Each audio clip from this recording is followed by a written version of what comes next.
আজকে আমরা ক্লাস 9-এর লাভ ও ক্ষতি চ্যাপ্টারের অন্য একটি অঙ্কের সলভ করব। অঙ্কটি হলো টাকায় 12টি জিনিস বিক্রি করে 4% ক্ষতি হয়, টাকায় কটি জিনিস বিক্রি করলে 44% লাভ হবে। এই অঙ্কে কিন্তু ক্রয় মূল্য বা বিক্রয় মূল্য কিছু বলে দেওয়া নেই, আমাকে বের করে নিতে হবে। তো আমি অঙ্কটা শুরু করছি।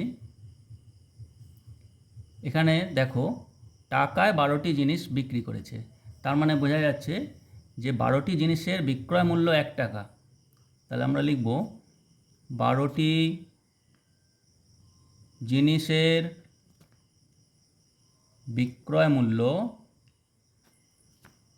1 টাকা। অতএব একটি জিনিসের বিক্রয় মূল্য 1-এর 12 টাকা। এটা কিন্তু আমরা পেয়ে গেলাম, এখান থেকে আমরা পেয়ে গেলাম বিক্রয় মূল্যটা। আচ্ছা, এবারে দেখো এখানে লেখা হয়েছে 4% ক্ষতি। মনে রাখবে, লাভ বা ক্ষতি যাই বলুক না কেন সেটা সবসময় ক্রয় মূল্যের উপর হয়, কিন্তু এখানে কিন্তু আমি যেটা পেলাম এইমাত্র সেটা পেলাম বিক্রয় মূল্য, তার মানে ক্রয় মূল্যটা কিন্তু আমি পাইনি। তো আমি এখন এভাবে বের করব অনুপাতের নিয়মে। কী বের করব? আমি কিন্তু ক্রয় মূল্যটা বের করব। তাহলে আগে লিখব বিক্রয় মূল্য, পরে লিখি ক্রয় মূল্য।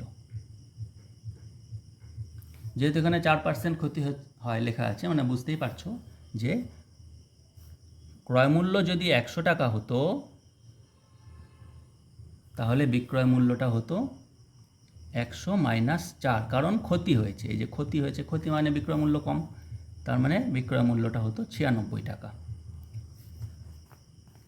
এবারে আমি একটু আগে হিসেব করে পেয়ে গিয়েছি যে আমার বিক্রয় মূল্য হচ্ছে 1-এর 12 টাকা।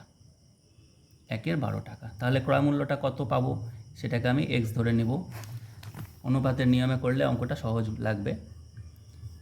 তো অনুপাতের নিয়ম 96/1-এর 12 সমান 100/x। যেহেতু সরল অনুপাত, বা 96x সমান 100 × 1-এর 12, বা আমি x বের করব 100 × 1 নিচে 96 × 12। এটা একটু কাটাকাটির ব্যাপার আছে, 4 × 25 = 100, 4 × 3 = 12, আর কাটাকাটি যাবে না, তাহলে গুণটা করে ফেলে লিখে দিই, বা x সমান 25 নিচে 6 × 3 = 18, 8 হাতে রইল 1, 9 × 3 = 27, 27 আর 1 = 28।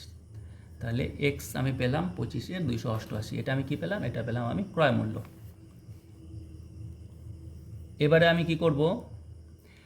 এবারে দেখো, দেখতেই পাচ্ছ, এবারে বলেছে যে টাকায় কটি জিনিস বিক্রি করলে 44% লাভ হবে। তার মানে এবারে লাভ বের করতে, লাভ মানে 44% লাভ ধরে আমাকে হিসেব করতে হবে। আমি ক্রয় মূল্য পেয়ে গিয়েছি, অতএব লিখব ক্রয় মূল্য সমান 25-এর 288 টাকা। এবার আমি এই পাশে করছি,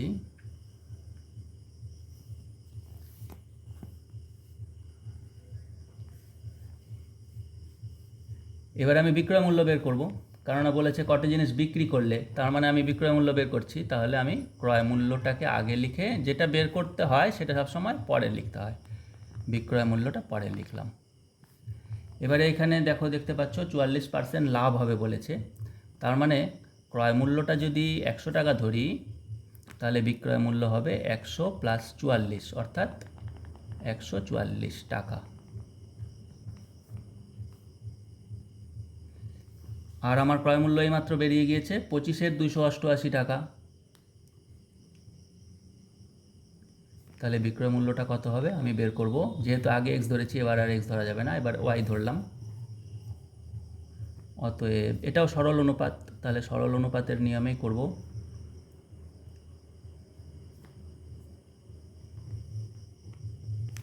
বা 100y সমান 25-এর 288 × 144, এটা পুরো কাটা যায় 2 দিয়ে, বা y বের করছি আমি 25, 100 নিচে নেমে যাবে, 2 × 100, 25 4-এ 100, 1-এর 4, বা y এর মান হচ্ছে 1-এর 4। অর্থাৎ আমি বিক্রয় মূল্য পেলাম 1-এর 4, না ভুল হয়েছে, একটু গুণটা 4 × 2 = 8 হবে আসলে, 4 দুগুণে 8, তাহলে বিক্রয় মূল্য পেয়ে গেলাম 1-এর 8 টাকা। এটা কয়টি জিনিসের বিক্রয় মূল্য পেলাম? একটি জিনিসের। তাহলে কি লিখব? 1-এর 8 টাকায় পাওয়া যায়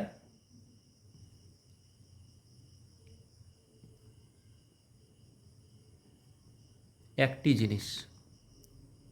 প্রশ্নে জানতে চেয়েছে যে 1 টাকায় কটা জিনিস। এই যে দেখো, টাকায় কটি জিনিস, তার মানে কি 1 টাকায় কটি জিনিস। তাহলে আমি ঐকিক নিয়মে 1 টাকায় বের করব। 1 টাকায় পাওয়া যায় 1-এর নিচে আবার 1-এর 8।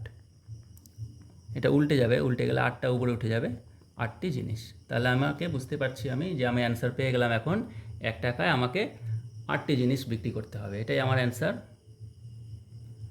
টাকায় কটি জিনিস বিক্রি করলে, অতএব লিখব যে টাকায় 8টি জিনিস বিক্রি করতে হবে।